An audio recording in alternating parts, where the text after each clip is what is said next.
मोदी सरकार के दूसरे कार्यकाल का आज पहला मंत्रिमंडल विस्तार होने वाला है। शाम 6 बजे नए केंद्रीय मंत्रियों को शपथ दिलाई जाएगी। वैसे तो मंत्रिमंडल का विस्तार पहले भी समय समय पर होता रहा है, केंद्र में भी राज्यों में भी, लेकिन मोदी 2.0 में नई टीम पुराने होने वाले मंत्रिमंडल विस्तार से जरा हटकर है। यहां पर महिला मंत्रिमंडल भी शामिल होगा। कहा जा रहा है कि यह सबसे युवा मंत्रिमंडल होगा। साथ ही साथ सहकारिता विभाग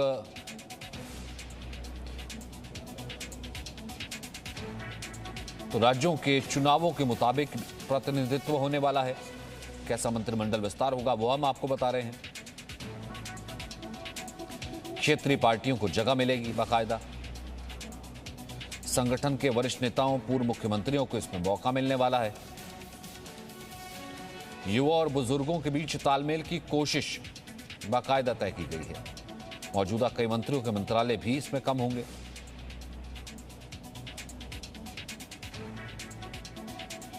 कई नए मंत्रियों को मौका मिलने वाला है। राज्यों के हिसाब से मंत्रियों को मौका मिलेगा। ओबीसी का सबसे ज्यादा प्रतिनिधित्व होने वाला है। सूत्रों के मुताबिक यह खबर है कि कैबिनेट में 25 से ज्यादा ओबीसी मंत्री, अदर बैकवर्ड क्लास, 25 से ज्यादा ओबीसी मंत्री होंगे। एससी और एसटी से 10 मंत्री हो सकते हैं।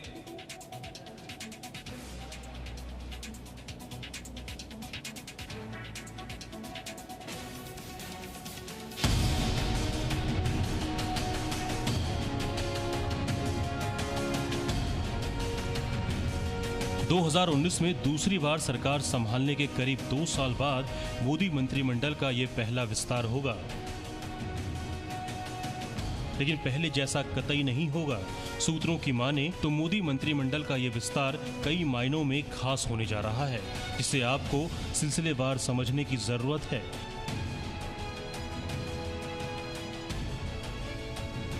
जी हाँ, विस्तार के बाद की तस्वीर कुछ ऐसी ही होने जा रही है कि आप इसे देश की पहली ओबीसी सरकार भी कह सकते हैं। सूत्रों के मुताबिक विस्तार के बाद मोदी मंत्रिमंडल में ओबीसी मंत्रियों की संख्या 25 तक हो जाएगी, जो इतिहास में पहली बार होगा। खास बात यह है कि विस्तार में ओबीसी की अलग अलग उपजातियों को प्रतिनिधित्व दिया जाएगा।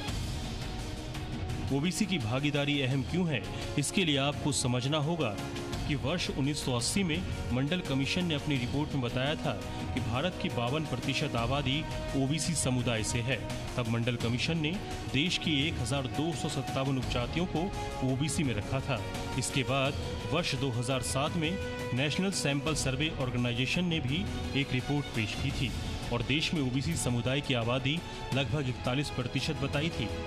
यानी नए मंत्रिमंडल में देश की आधी आबादी वाले ओबीसी समुदाय की बड़ी भागीदारी होगी।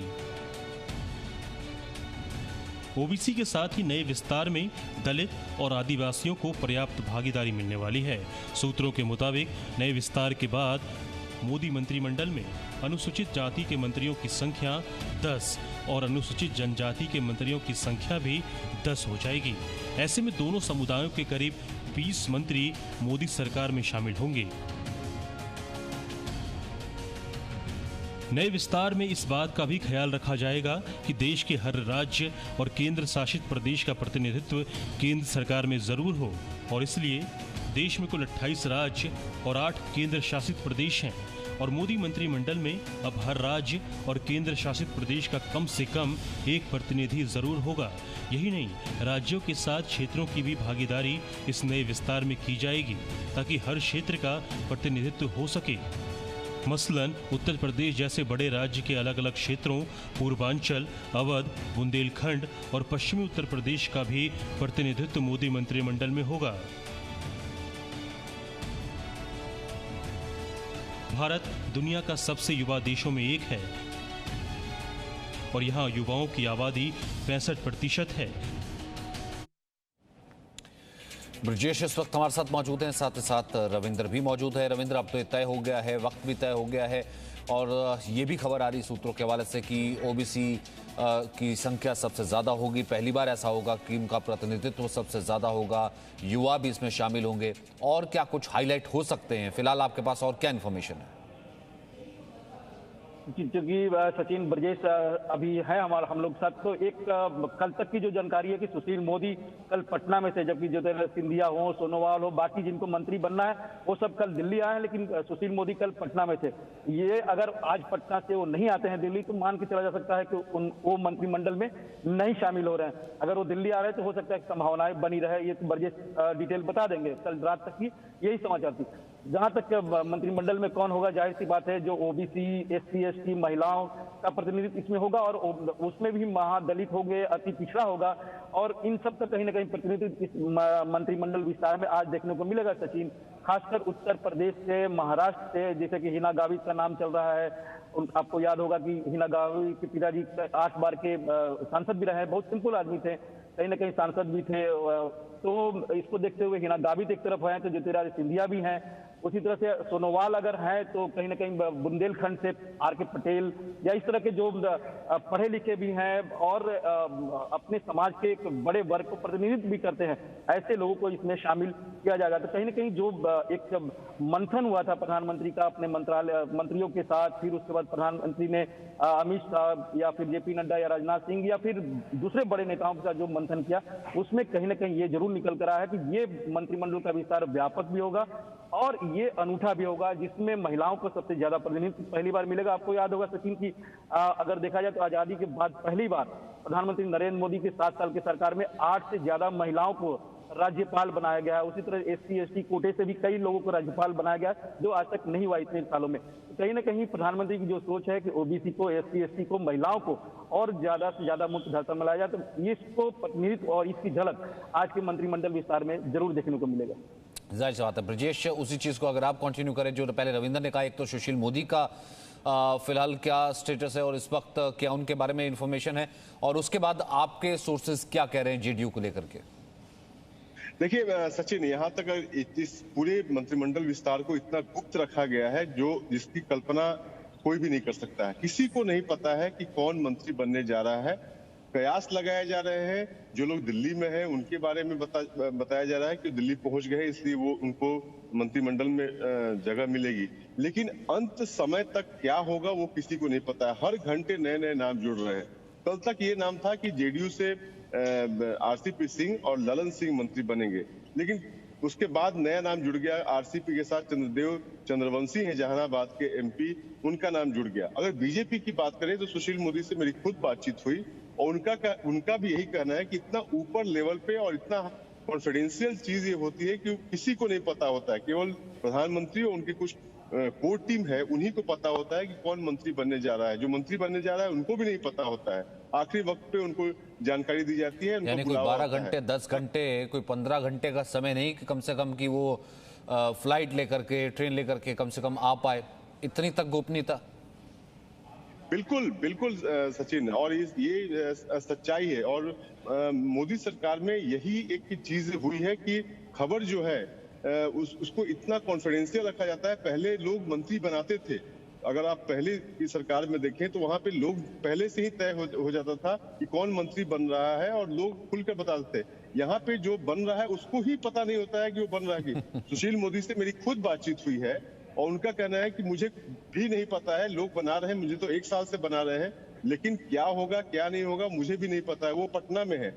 ललन सिंह की बात करें तो उनकी भी जानकारी पटना में है। संतोष कुशवाहा का नाम आ रहा है, वो पूर्णिया में है। तो जिनका नाम आ रहा है वो तो बिहार में बैठे हुए हैं। तो असल में बन कौन रहा है, वो जैसे नया नाम आ रहा है जेडीयू में, चंद्रदेव प्रसाद चंद्रवंशी जो जहानाबाद से है और कहार जाति से है, और प्रेम कुमार जो यहाँ पे बीजेपी के बड़े नेता थे, उनको मंत्रिमंडल से हटाया गया बिहार से, तो उस जाति के बड़े नेता थे। तो एक जातीय समीकरण जेडीयू उस वोट बैंक को अपनी तरफ खींचने के लिए हो सकता है कि चंद्रदेव चंद्रवंशी को मंत्री बनाए। तो यहाँ पे अपनी भी राजनीति जो जेडीयू है वो भी राजनीति जो माइलेज है उसको साधने की कोशिश कर रही है। और यही वजह है क्योंकि पहले आ रहा था कि 4 लोग बनेंगे और 4 नाम अभी भी चल रहे हैं, फिर 2 नाम होते हैं, फिर 3 नाम होते हैं। तो जेडीयू में भी क्योंकि नीतीश कुमार ने भी ये कहा कि उन्हें कुछ नहीं पता है, जो भी कुछ पता है वो आरसीपी सिंह को पता है, वही दिल्ली में है, वही मीटिंग कर रहे हैं। हालांकि जितने भी सपोर्टर्स हैं आरसीपी सिंह के, वो दिल्ली में पहुंच रहे हैं। कोई कुछ कल रात में ट्रेन में थे, कुछ फ्लाइट से आज सुबह जाएंगे। तो लेकिन है कि पिछली दफा भी आरसीपी सिंह का पूरा नाम था और यहाँ तक कि पूरे सपोर्टर वहां पे पहुंच गए थे, लेकिन दूध का जला छाछ भी फूक फूक कर पीता है। तो आरसीपी खुद भी नहीं बोल रहे हैं कि वो बनेंगे कि नहीं बनेंगे। तो इतनी गोपनीयता इस पूरे मंत्रिमंडल विस्तार में रखी जा रही है। लेकिन कयास जो है, जो बड़े नाम है, उनका नाम चर्चा में है और जो लोग दिल्ली में हैं उनको मान कर चला जा रहा है। क्योंकि एक दो नेता हैं सचिन जो बता चुके हैं, जैसे पशुपति पारस, उनके बारे में वो खुद ही बोल गए कि मुझे अमित शाह का फोन आया है और वो पहले से ही बोले थे कि मुझे मंत्रिमंडल में शामिल होना है, मंत्री बनना है। तो ऐसे कुछ लोग हैं जो खुलेआम बोल रहे हैं, लेकिन जो को नहीं पता है या नहीं बताना चाह रहे हैं, उनकी बात अलग है। सचिन, जाहिर सी बात है। चलिए, फिलहाल ये सस्पेंस तो मुझे लगता है कि 6 बजे तक ही बरकरार रहेगा। बीच बीच में आते रहेंगे लगातार, ये जो है आपसे कवरेज और आपसे जानकारी हम लेते रहेंगे। फिलहाल बहुत बहुत शुक्रिया आप दोनों का। मोदी मंत्रिमंडल के आज होने वाले विस्तार में एक तरफ तो युवाओं को बड़ी संख्या में शामिल करने की बात है, तो बड़े अनुभवी चेहरों को भी जिम्मेदारी देने की तैयारी है। युवाओं और अनुभव से भरी कैसे होगी मोदी की नई कैबिनेट, इस रिपोर्ट में देखिए।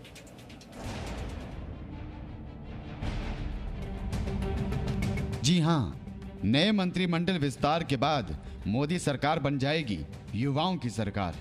देश की 65% युवा आबादी को पहली बार किसी सरकार में बड़ा प्रतिनिधित्व मिलने जा रहा है।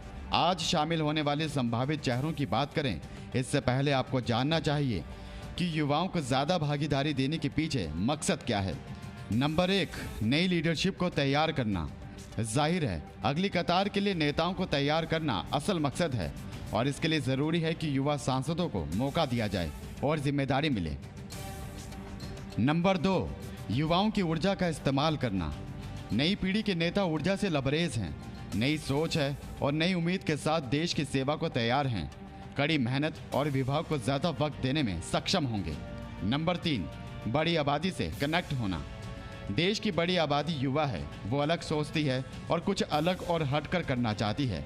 ऐसे में उन युवाओं के प्रतिनिधि के तौर पर मंत्रिमंडल में शामिल युवा सांसदों के जरिए सरकार उनसे बेहतर तालमेल बना सकती है। नए विस्तार में शामिल होने वाली युवा नेताओं में ज्योतिरादित्य सिंधिया, सर्बानंद सोनोवाल और देवेंद्र फडणवीस के नाम शामिल हैं। खास ये है कि ये सभी युवा होने के साथ ही अनुभवी भी हैं। ज्योतिरादित्य सिंधिया पहले भी मनमोहन सिंह की सरकार में केंद्रीय मंत्री रह चुके हैं और अपने कामकाज के तरीकों की वजह से एक्टिव मंत्रियों की लिस्ट में शामिल रहे हैं और अब मोदी मंत्रिमंडल का हिस्सा बनने की तैयारी है। सर्बानंद सोनोवाल भी युवा हैं और उनके पास 5 साल तक असम के मुख्यमंत्री रहने का अनुभव है। असम में दूसरी बार बीजेपी सरकार सोनोवाल के सफल मुख्यमंत्रित्व काल की गवाह है। महाराष्ट्र विधानसभा चुनाव में बीजेपी का सबसे बड़ी पार्टी बनना देवेंद्र फडणवीस के काम पर जनता की मोहर थी। फडणवीस युवा हैं और महाराष्ट्र जैसे बड़े राज्य का 5 वर्षों तक मुख्यमंत्री बनने का उनके पास अनुभव है। जाहिर है, अनुभवी युवाओं की ये टीम मोदी सरकार को पहले से ज्यादा प्रभावी बनाने वाली है। आज होने वाले विस्तार में इन चेहरों के अलावा यूपी से अनुप्रिया पटेल का नाम भी है। उनके पास भी मंत्रालय संभालने का अनुभव है, जबकि पहली बार वरुण गांधी, प्रवेश वर्मा, जफर इस्लाम, राजीव सिंह और प्रवीण निषाद को मंत्रिमंडल में शामिल करने की तैयारी है। युवाओं के साथ ही इस विस्तार में अनुभवों को भी तरहसी मिलने जा रही है। वो नेता जिनके पास न सिर्फ राजनीतिक जीवन का बल्कि मंत्रालय और विभाग संभालने का लंबा अनुभव है, इस विस्तार में जगह मिल सकती है। मोदी मंत्रिमंडल के नए विस्तार में बिहार से सुशील मोदी को शामिल किया जा सकता है, जो अपने लंबे राजनीतिक जीवन के साथ ही मंत्री और उप मुख्यमंत्री के रूप में काम कर चुके हैं। मोदी की पहली सरकार में केंद्रीय मंत्री के रूप में काम कर चुके शिव प्रताप शुक्ला के पास भी अनुभवों की कमी नहीं है। यूपी में कई मंत्रालयों की जिम्मेदारी संभालने का अनुभव रखने वाले सत्यदेव पचौरी के साथ ही कांग्रेस की पूर्व प्रदेश अध्यक्ष और बीजेपी सरकार में मंत्री रह चुकी रीता बहुगुणा जोशी के अनुभवों का भी लाभ इस नई कैबिनेट को मिल सकता है। इसके साथ ही नारायण राणे के पास देश के बड़े राज्यों में एक महाराष्ट्र में मंत्री के साथ ही मुख्यमंत्री रहने का अनुभव है। सर आज दिल्ली से बुलावा आ गया है, सर कितनी बजे तक निकलना है और क्या यहाँ से मैं जा रहा हूँ कई जगह श्रद्धांजलि अर्पित करने के लिए, फिर बीजेपी कार्यालय भी मैं जा रहा हूँ, 2-3 लोगों के यहाँ भी जा रहा हूँ, और ऐसा ही विस्तृत दौरा है। राजनीतिक अनुभवों के साथ ही इस नए विस्तार में ब्यूरोक्रेट्स और टेक्नोक्रेट्स को भी मौका मिल सकता है, जिनकी मौजूदगी खास विभागों को ज्यादा प्रभावी ढंग से चलाने में मददगार हो सकती है। Bureau report, ji media. Presenting B News app available on Google Play and App Store. Download it now.